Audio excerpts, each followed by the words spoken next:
नमस्कार, मी प्रशांत कदम. मराठा आरक्षणाबद्दल एकीकडे राज्यामध्ये जे राजकारण होतंय, वेगवेगळ्या पद्धतीच्या मागण्या होत आहेत, त्याच्यातून मराठा विरुद्ध ओबीसी असा एक वाद रंगताना दिसतोय आणि त्याच पार्श्वभूमीवरती सुप्रीम कोर्टामध्ये सुद्धा एक महत्त्वाची घडामोड घडताना दिसतीये. क्युरेटिव्ह पिटिशन सुप्रीम कोर्टामध्ये काही दिवसांपूर्वी दाखल झालेली होती.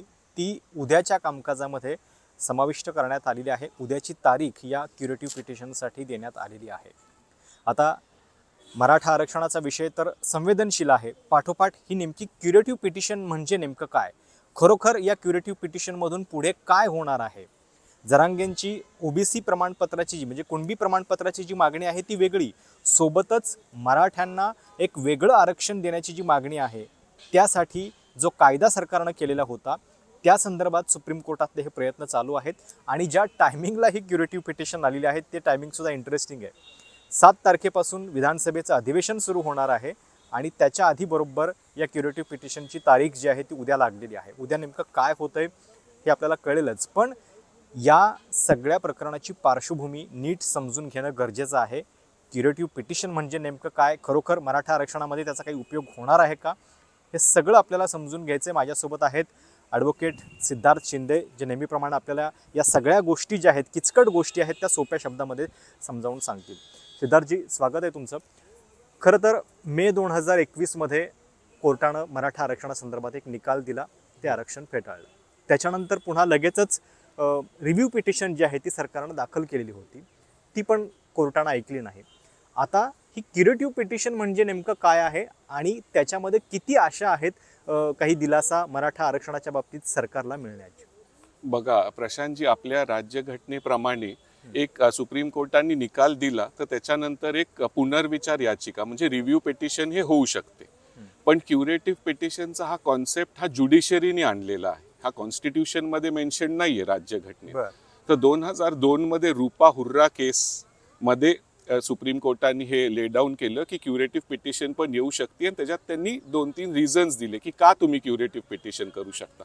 आता एकदा तुमचा निकाल झाला, त्याच्याविरुद्ध तुम्हाला काय वाटलं तर तुम्ही रिव्ह्यू मध्ये जाल, पुनर्विचार मध्ये, आणि मग तुम्ही उपचारात्मक मध्ये याल. क्युरेटिव्ह ते प्रोसेस आहे. तर क्युरेटिव्ह पिटिशन ह्या खूप क्वचित दाखल केल्या जातात. क्युरेटिव्ह पिटिशन दाखल करायला एका सिनियर ॲडव्होकेटचं सर्टिफिकेट लागतं की ह्या मॅटरमध्ये काहीतरी आहे आणि मला वाटतंय की ह्याच्यात क्युरेटिव्ह पिटिशन तुम्ही एंटरटेन करावी. तर 2002च्या रूपा हुर्रा केसमध्ये सुप्रीम कोर्टाने हे सांगितलंय की क्युरेटिव्ह पिटिशन इज मेंटेनेबल. पण आता त्याच्यानंतर गेल्या 21 वर्षात म्हणजे एखाद दोनच म्हणजे क्युरेटिव्ह पिटिशन ह्या एंटरटेन केल्या गेलेल्या आहेत. आणि क्युरेटिव्ह आता म्हणजे क्युरेटिव्ह पिटिशनवरती निर्णय बदलण्याची बाब तर पुढेच, पण त्या एंटरटेन करण्याची सुद्धा शक्यता जी आहे ती खूप दुर्मिळ आहे. कारण आता बघा, जो रिव्ह्यू पण असतो, पुनर्विचार याचिका पण असतात, ती ओपन कोर्टमध्ये होत नाही. मेन निकाल आणि सुनावणी ही ओपन कोर्टात होती.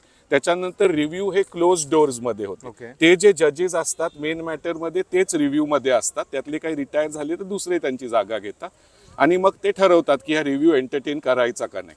त्याच्यात तुम्ही नवीन पॉइंट काही घेऊ शकत नाही. म्हणजे आता पण आपली त्याच्यानंतर उपचारात्मक याचिका, आता उपचारात्मक याचिका पण क्लोज डोअर्स, ही ओपन कोर्टात होणार नाही. अच्छा, म्हणजे ही चेंबरमध्ये जे काय होईल ही चेंबरमध्ये होणार आहे. आणि त्यावेळेसचे जे 5ही जज होते, जो मेन निकाल दिला आणि रिव्ह्यू मधले पण, त्यातले सगळे जज आता रिटायर झालेले. त्यामुळे जे सगळ्यात क्युरेटिव्ह मध्ये असं असतं की जे सिनियर मोस्ट जज आहेत त्यांच्या समोर येईल. तर उद्या ही curative petition chief justice, justice Kaul, justice Khanna आणि जस्टिस गवई हे सिनियर मोस्ट जज आहेत. त्यांच्याकडे आपला निकाल जो आहे तो 5 न्यायमूर्तींनी दिलेला होता. मग ह्याच्यामध्ये 4च नावं नाही, तसं त्याच्यात काही फरक नसतो. कारण क्युरेटिव्ह मध्ये ते एंटरटेन, ते ऑफिसमध्येच त्यांच्या बसतील आणि ते वाचतील फाईल आणि ते ठरवतील की आज संध्याकाळी एखाद्या वेळेस ते वाचतील किंवा वाचली असेल फाईल आणि ते ठरवतील की ह्याच्यात नोटीस इश्यू करायची का. आता ही क्युरेटिव्ह पिटिशन आहे चीफ मिनिस्टर म्हणजे मुख्यमंत्री महाराष्ट्र विरुद्ध जयश्री लक्ष्मण पाटील, म्हणजे गुणरत्न सदावर्तेंच्या मिसेस, ज्या सुप्रीम कोर्टात आल्या होत्या. लीड मॅटर मध्ये त्यांचं नाव आहे. आणि विनोद पाटील विरुद्ध जयश्री लक्ष्मण पाटील, ते ह्या 2 क्युरेटिव्ह पिटिशन आहे. तर उद्या कोर्ट ठरवेल की ह्या क्युरेटिव्ह पिटिशन मध्ये जयश्री लक्ष्मण पाटील आणि दुसऱ्यांना नोटीस इश्यू करायची का नाही. तर बऱ्यापैकी क्युरेटिव्ह पिटिशन ह्या पहिल्याच ह्याच्यात डिसमिस होतात. ओके. तर जर उद्या नोटीस जरी इश्यू झाली या मॅटरमध्ये तरी ते खूप मोठं होईल, मोठी बातमी असेल ती, की जर या मॅटरमध्ये नोटीस इश्यू झाली आणि दुसऱ्या बाजूला सांगण्यात येणार की तुम्ही ह्याचा रिप्लाय द्या आणि मग त्याची जी सुनावणी होईल, मेन सुनावणी क्युरेटिव्हची, ती ओपन कोर्टात होईल. ओके. आणि दुसरं म्हणजे या क्युरेटिव्ह पिटिशनमध्ये सरकारला तोच कायदा डिफेंड करायचा आहे 2018चा, म्हणजे त्याच्यामध्ये काही बदल नाही. तो जो मागासवर्ग आयोगाचा अहवाल आहे तोच पुन्हा इथे मांडायचा आहे की काही नवीन सबमिशन्स ते करू शकतात? नाही, तोच तुम्हाला डिफेंड करायचा आहे. त्याच्यात क्लिअर कट रिव्ह्यू आणि क्युरेटिव्ह मध्ये तुम्ही कुठलाही नवीन पॉईंट घेऊ शकत नाही. आता क्युरेटिव्ह कधी एंटरटेन केली जाते की खूप ग्रॉस मिसकॅरेज ऑफ जस्टिस, म्हणजे ह्याच्यात कायद्याचं खूप काहीतरी एकदम हे झालेलं आहे, किंवा मग जजेसवर काय आरोप असला, किंवा एक अशी खूप थिन लाईन आहेत, 2-3 पॉईंट आहेत त्याच्यावर. त्यामुळे ह्या मॅटरमध्ये जर जजेसनी ते एंटरटेन केलं, तर त्यांना वाटलं की ह्याच्यात थोडीफार आपल्याकडून चूक झाली आहे आणि ते नंतर ते नोटीस इश्यू करतील आणि मग दुसरी बाजू येईल, मग त्यामुळे काय होईल, मग हे मॅटर अजून पुढे लांबेल. पण एक महाराष्ट्रातल्या लोकांना एक कन्फ्युजन आता हे होईल की एकीकडे क्युरेटिव्ह पिटिशनच्या माध्यमातून तो कायदा डिफेंड करण्याची तयारी चालू आहे, दुसरीकडे आता हिवाळी अधिवेशन सुरू होत आहे 7 तारखेला, सरकार असंही म्हणते की आम्ही एक नवीन कायदा करू म्हणून वगैरे. तर मग कसं होणार नेमकं, की म्हणजे हा नवीन कायदा करण्याची गरज कधी पडेल? मग तो आता पेच आहे. तर आता नवीन कायद्याची गरज, आता जरांगे पाटलांचं असं म्हणणं आहे की तुम्ही ओबीसी मधूनच मराठा समाजाला द्या. ते कसं होईल, जर मराठा समाजाला जर ओबीसी मध्ये समाविष्ट केलं तर मग तशी कायद्याची गरजच पडणार नाही.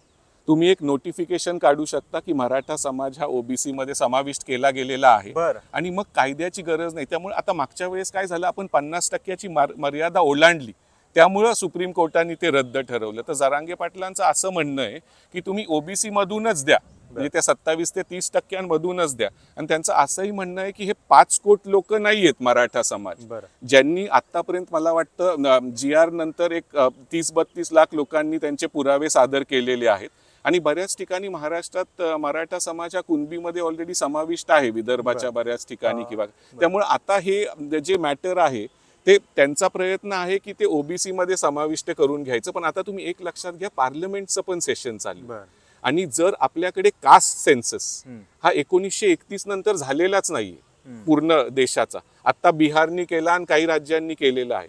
तर जर तो कास्ट सेन्सस जर पार्लमेंटनी काय घटना दुरुस्ती आणली, जसं महिला आरक्षणाची घटना दुरुस्ती आणली आणि डिलिमिटेशन नंतर ते महिला आरक्षण अंमलात येईल, तसं जर पूर्ण देशासाठी ओबीसीची संख्या, कोटा वाढवायचा रिझर्वेशन मध्ये, SC-ST रिझर्वेशन हे आता फुल प्रूफ झालेलं आहे, पण ओबीसी हा समाज वाढत गेलेला आहे, त्याचं सेन्सस झालेलं नाहीये. तर ओबीसींचाच कोटा वाढवायचा असा काय कायदा जर केंद्र सरकारनेच आणला तर मग घटना दुरुस्ती करून, तर त्याच्यात पण आपल्याला बघावं लागेल. बिहारनं पण केलं. आता तुम्ही जे मगाशी म्हणालात की जर ओबीसी मध्ये समाविष्ट करून आरक्षण द्यायचं झालं तर कायद्याची गरज पडणार नाही, पण त्याला एक काहीतरी रिकमेंडेशन मागासवर्ग आयोगाचं लागेल सोबत. जर ते केलं तर त्याला लीगल चॅलेंजेस करण्याचा मार्ग पण उपलब्ध असेल. लीगल चॅलेंज करण्याचा मार्ग उपलब्ध असेलच. आता हा जो आत्ताची क्युरेटिव्ह आहे ती आहेच, उद्या चान्स आहे की 99% की ही डिसमिसच होऊ शकते.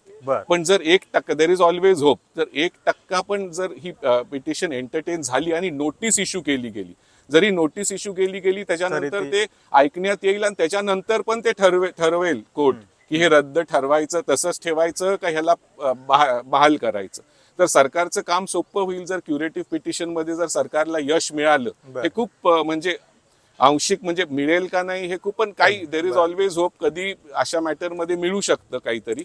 तर जर ते झालं, कुठली केस तुम्हाला आठवते की क्युरेटिव्ह पिटिशन मध्ये काही दखल घेतली आहे? मला वाटतं भोपाळ गॅस ट्रॅजेडी मध्ये डाव केमिकल्स विरुद्ध दखल घेतली गेली होती. खूप क्वचित अशा मॅटर मध्ये घेतली गेलेली आहे आणि कोर्टाला पण ह्याच्यात हे नॉर्म करायचा नाहीये, नाही तर मग सगळेच क्युरेटिव्ह मध्ये. पण हा विषय पण असा आहे आरक्षणाचा, तर त्याच्यात आणि 3-2 ती जजमेंट दिली गेली होती.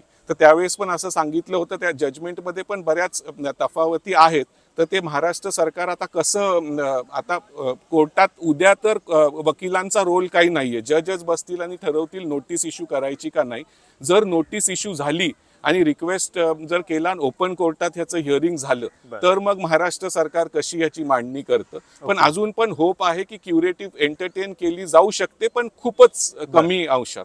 तर हे होते ॲडव्होकेट सिद्धार्थ शिंदे आणि जसं त्यांनी सांगितलं की क्युरेटिव्ह पिटिशनचा नेमका विषय काय आहे हे त्यांनी क्लिअर केलं. जरांगेंची जी मागणी आहे ती एक प्रकारे वेगळी आहे, कुणबी प्रमाणपत्र जी आहे ती मराठ्यांना मिळाली पाहिजेत, सरसकट द्या असं त्यांचं म्हणणं आहे. आणि सोबतच हा जो एक कायदा आहे देवेंद्र फडणवीस यांच्या काळामध्ये जो हायकोर्टात टिकला होता, नंतर सुप्रीम कोर्टामध्ये रद्द झालेला होता, त्याच कायद्याच्या विरोधात म्हणजे सरकार दाद मागतंय.